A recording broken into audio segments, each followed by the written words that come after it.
With the first Omen now upon us, what better time to reflect back on Richard Donner's iconic 1976 original Omen, one of the great horror films of all time, in fact, one of the great films of all time, period. The Omen sees the Thorne family unknowingly end up with the Antichrist as their son, but the real story of the Omen is that and so much more. And with that in mind, I'm Andrew from What Culture Horror, and here are 20 things you probably didn't know about the Omen. Number 20, David Seltzer wrote it solely for the cash.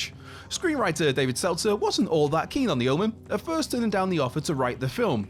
Having never read the Bible, Seltzer finally agreed to write the movie with fairly free rein and just given certain specifics about it being about the Antichrist born in modern times. As such, Seltzer put together a political story set in England, basically because he'd always wanted to travel there. To quote the writer from various interviews over the years, "I did it strictly for the money. I was flat broke. I do find it horrifying how many people believe all this silliness." Number 19, Richard Donner's approach. While a lot of the 70s horror movies with religious elements focus on the supernatural or ghostly, Richard Donner took a different approach with The Omen, demanding the film be grounded in reality.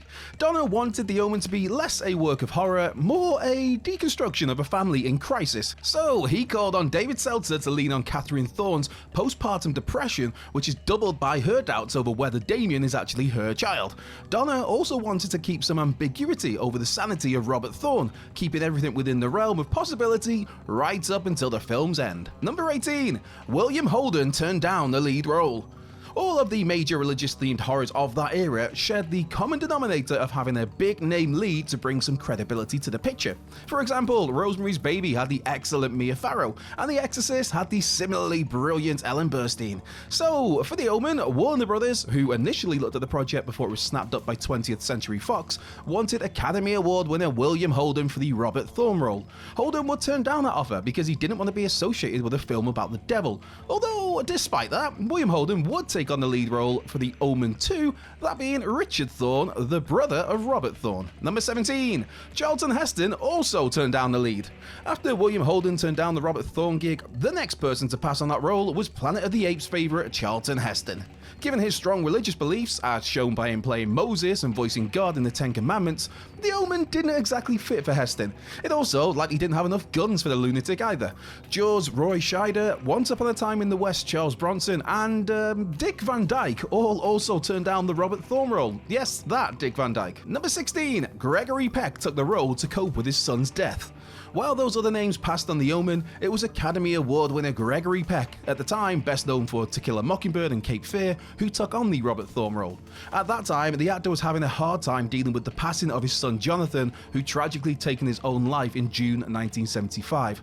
Feeling partially responsible and feeling he was absent when his son needed him the most, Peck saw the Robert Thorne role as one that could help him exercise some of his own demons. Number 15, how Harvey Stephens landed the Damien role.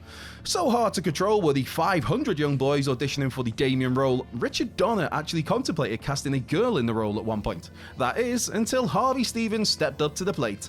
Just 4 years of age at the time, Stephens was part of a group attack where Donner asked several of the boys to attack him. The idea here was Richard Donner wanted to see if anyone could pull off these sort of frenzied, fury Damien shows when he's on his way to church. So, how did young Harvey Stephens impress Dick Donner? Why, he kicked him in the balls, and then scratched at his face. With that, Harvey's curly blonde hair was straightened and dyed black, et voila, the Omen had its Damien. Number 14, Harvey Stephens had to be provoked. Aged 5 by the time the Omen started shooting, it proved tough for Harvey Stephens to really take direction. Well, because he was 5 after all. Mrs. Baylock actress Billy Whitelaw said the kiddo was just awful on set with his unbearable behaviour, and part of that was down to Richard Donner. Donner realised he needed to rile the youngster up before the cameras started rolling, and so he'd spend time shouting abuse at Harvey before filming started. Which is kinda messed up, even if it did prove successful. Number 13, the beginning of the curse. Right, before getting into the curse that supposedly surrounds the Omen, 1. Richard Donner believes in it, and 2. The studio likes people to believe in it, as the tragedy surrounding the Omen was ultimately used for PR purposes. In some of the earliest instances of the curse, both Gregory Peck and writer David Seltzer were on separate flights to London to start shooting, where the engine on Peck's plane was knocked out by lightning, and Seltzer's flight was hit by lightning a few days later. Likewise, a flight that producer Mace Newfield was on, that was another hit by lightning, lightning. Even before all of that though, Richard Donner and a couple of crew arrived in England in August prior to shooting formally starting, and they hired a private plane so they could take some establishing aerial shots of London. The plane company rang Donner to see if they could switch his book into another day for a better deal, which he agreed to. Tragically though, for the people who did take Donner's originally scheduled flight, birds in the engine caused that plane to crash into a car near the runway, killing a total of 10 people. Number 12, the baboons.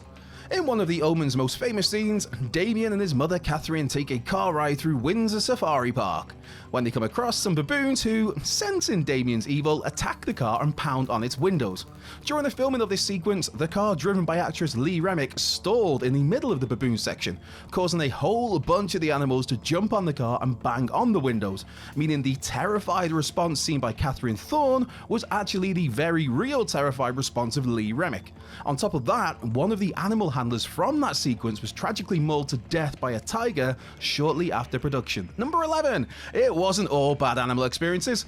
While yes, some of the supposedly demonic dogs from the cemetery sequence did cause injury to David Warner's stunt double, not all animals were affected by the Omen's apparent curse. For example, the snarling, gnarly, intimidating, sinister, devilish Rottweiler that's so often at the side of Mrs. Baylock, yeah, he was a big softie who liked to lick and play with his co-stars, making him a firm favourite to those on set, in particular to famed animal rights pursuer Richard Donner. Number 10, the other scary near misses. While Richard Donner was left unhurt, the hotel he was staying at during the Omen shoot was bombed by the IRA, the Irish Republican Army, while Donner was on set.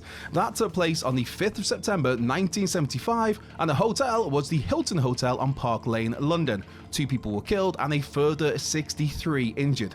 In another near miss, several crew members were involved in a head-on collision on the very first day of shooting, but thankfully they only suffered minor injuries. As for Gregory Peck, he cancelled a planned trip to Israel, only to later learn that that flight also crashed, leaving no survivors. Number 9, how Richard Donner killed those fish. While some of the animals on the Omen were a little hard to work with, it's important to stress that no animals were harmed during the making of the film. Richard Donner was a huge advocate of animal rights and was rightly celebrated by PETA after his passing in 2021. So, how did the director approach the scene where Catherine Thorne drops a fish bowl that shatters on the floor, killing the fish involved? Why, Donner used some already dead sardines and painted them orange, refusing to kill even a single goldfish for this movie, which sadly wasn't always the case in other horror movies of that time. Number 8, that's Jack Palance's daughter. While he had extremely ambitious plans for The Omen, Richard Donner had to be smart in how he approached the film, for he was best known at that point for directing low-budget movies or serving as a jobbing TV director. One such TV gig saw Donner direct 2 episodes of Bronk, the Jack Palance Cop Show, and during that time the legendary Palance heard Donner's next project was a movie in England, and so he suggested he look up Jack's daughter Holly. True to his word, Richard Donner did just that, and Holly Palance played the ill-fated nanny who hangs herself at Damien's birthday during the Omen's opening. Holly would only work on a handful of other projects, most notably Ripley's Believe It or Not with her father, before retiring from the industry and becoming a journalist. Number 7, Father Brennan's biblical quote is, unsurprisingly, not in scripture. Father Brennan's time in The Omen comes to an end when he's impaled by a falling lightning rod. But before that, Brennan earlier got to essentially be an exposition dump, spouting ominous scripture that lets us know that, yeah, all's not right with this Damien kid. Brennan is basically the Ralph and his "you're all doomed" of Friday the 13th fame. However, Brennan's vaguely spooky sounding Bible passages were completely made up, with writer David Seltzer's lack of knowledge of the good book meaning he just put together a few fake Bible passages that he thought sounded creepy. Number 6, Jerry Goldsmith's stunning soundtrack. Composer Jerry Goldsmith wrote all of The Omen's music, including its haunting Ave Satani, Latin for Hail Satan, whose lyrics translate as "We drink the blood, we eat the flesh, raise the body of Satan."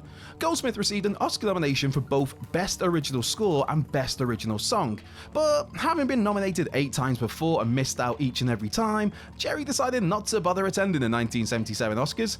And wouldn't you know it, but that was the year he won his one and only Academy Award, picking up the Best Score gong. Jerry Goldsmith would go on to receive a further 8 Oscar nominations, but would never pick up another win. Number 5, did the curse claim another life? While some put it down to the Omen curse, The reality is that Liz Moore lost her life on the 13th of August 1976. As well as working in the art department on The Omen, Moore was the girlfriend of The Omen set designer John Richardson. With Richardson and Moore working on A Bridge Too Far in the Netherlands, they were involved in a car crash that saw Liz Moore sadly decapitated in a way that supposedly mirrored the decapitation of David Warner's Keith Jennings in The Omen. Eerily, not just did this happen on Friday the 13th, but there's said to have been a nearby street sign that read Omen, that's O-M-M-E-N, 66.6 kilometers. Though the Netherlands doesn't use decimals or fractions in its road signs, so that part is unlikely, but Omen, or Omen, is indeed a small town in the east of the country. Number 4. Gregory Peck lived up to his reputation. By the accounts of all involved with The Omen, Gregory Peck lived up to his reputation as a thoroughly charming gentleman during the film's shoot, even considering what personal tragedy and grief he was dealing with at that time. Director Richard Donner said the only one disagreement with Peck he had on The Omen, that was how over Richard Thorne would react to the death of his wife. For Peck, he wanted Thorne to throw things in a furious rage, while Donner preferred a more quiet, simmering, contemplative approach where the character begins to think the unthinkable, that he may have to murder not just a child, but the son of Satan. Number 3. The publicity campaign. Away from the rather crude marketing campaign of playing up The Omen's supposed cursed nature, there was another smart way that the film was promoted. Ahead of its full release, special preview screenings of The Omen took place on the 6th of June 1976, tying to Damien's 666 birthmark. Posters at that time highlighted how this was the 6th day of the 6th month of 1976, which actually did freak out certain moviegoers at the time. Number 2. Gregory Peck's salary was way more than he expected. While he may have initially been hesitant to take the role, the passing of his son and a connection to the Robert Thorne character convinced Gregory Peck to sign on for The Omen, and he actually took a pay cut down to $250,000 so that the film could move forward. However, Peck was to receive 10% of box office profits as a consolation of sorts, a consolation that he expected to see very little from. To the actor's surprise, The Omen took over $60 million in North America alone, making it easily the biggest payday of Gregory Peck's entire career. Number 1. Legacy. While The Omen is one of the greatest horror movies of all time and was intended to simply be a standalone movie, success will always see people return to the well to try to replicate it. Being one of the highest grossing movies of 1976, that meant a sequel was called for, with Damien, Omen 2 arriving 2 years later, where we follow the teenage spawn of Satan in a gruff military school run by Lance Henriksen, all as Damien continues to embrace his role as the Antichrist. But 2 films was not enough, and 1981 gave us the final conflict, The Omen 3, which had the then unknown Sam Neill as an adult Damien who's a US ambassador and trying to politic his way to world domination, all as the second coming of Jesus Christ plays out in the background.